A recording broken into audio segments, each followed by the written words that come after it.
Bago nagsimula ang trastasyon ng Jesus Nazareno, nakiisa muna ang libu-libong deboto sa Misa Mayor at panalangin sa Bukang Liwayway sa Quirino Grandstand. Ang misa ay pinangunahan ni Bishop Rufino Sescon Jr.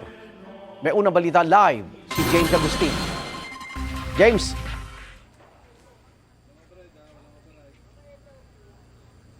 Good morning. Matapos ang panalangin sa Bukang Liwayway, agad na sinimulan ang traslasyon ng Poong Jesus Nazareno kaninang alas 4 ng umaga. Mabilis na nakausad po yung andas mula do sa gilid ng Quirino Grandstand. May ilang deboto na nakita natin na pinilit na makalapit sa likurang bahagi ng andas pero napigilan sila nung una. Ilang minuto lang ang nakalipas, nakalusot din yung mga deboto. Samantala, libo-libo din po mga deboto yung nakiisa sa Misa Mayor na ginanap dito sa Quirino Grandstand kaninang hating gabi. Kabilang sa panalangin ng mga nakausap nating mga deboto, yung kanilang mga walang hanggang pasasalamat at kahilingan sa Poong Jesus Nazareno.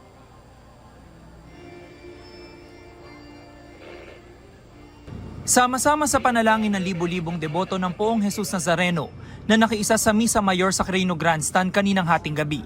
Pinangunahan ng banal na misa ni Bishop Rufino Sescon Jr. ng Diocese ng Balanga, Bataan.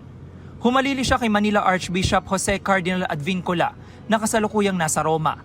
Sa kanyang homily, pinaalala ni Bishop Sescon na gaya ni Jesus Nazareno ay dapat matuto tayong magkusang bumaba dahil simbolo ito ng pagmamahal. Sa ating bayan ngayon, may mga ayaw bumaba kahit mali na at bistado na.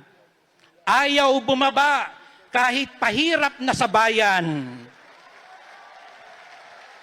Ayaw bumaba kahit nagdurusa na ang mga mahihirap. Ayaw bumaba kahit binabaha na at nasisira na ang bayan.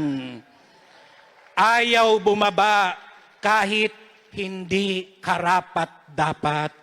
Tumigil na. Tama na. Maawa na kayo sa taong bayan. Mahiya naman kayo.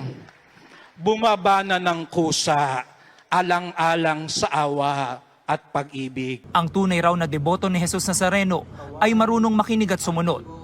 Ang namamanata, ang kumakapit at umihila ng lubid, ang mga nagpipingga at pumapasan, ang mga sumasalya at humahalik sa kanyang paanan, ay dapat lalong nakakapakinig sa Diyos.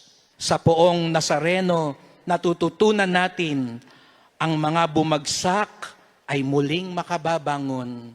Ang mga nagkamali ay maaaring maitama. Ang mga nawawala ay maaaring mahanap muli.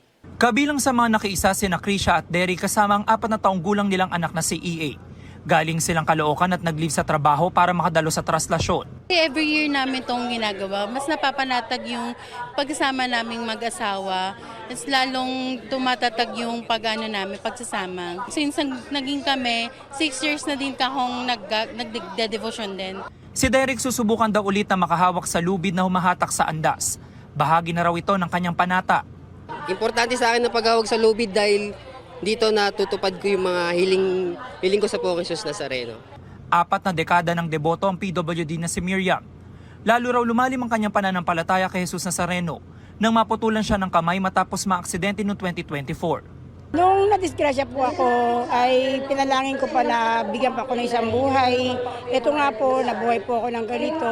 Kaya po, malakas talaga ang pananalig ko sa Diyos, lalo sa Poong Nazareno, na nabuhay, binigyan ako ng pangalawang buhay. Hindi rin alintana ng senior citizen na si Mabel ang dami ng mga tao makita lang ng personal ang imahen.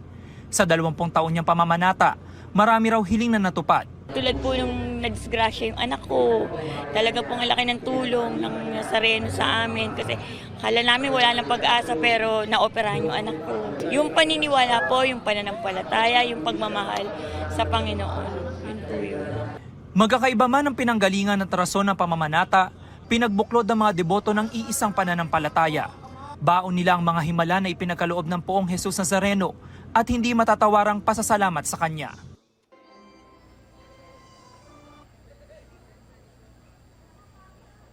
Samantala, Igan, sa mga oras na ito ay nabawasan na yung mga tao dito sa Quirino Grandstand pero nagpapatuloy pa rin po yung sinasagawa na pahalik. Sabi ng mga nakausap natin na ibang mga deboto ay magtutungo na po sila doon sa area ng Quiapo Church kung saan nila hihintayin na yung pagbabalik ng andas ng Poong Jesus Nazareno.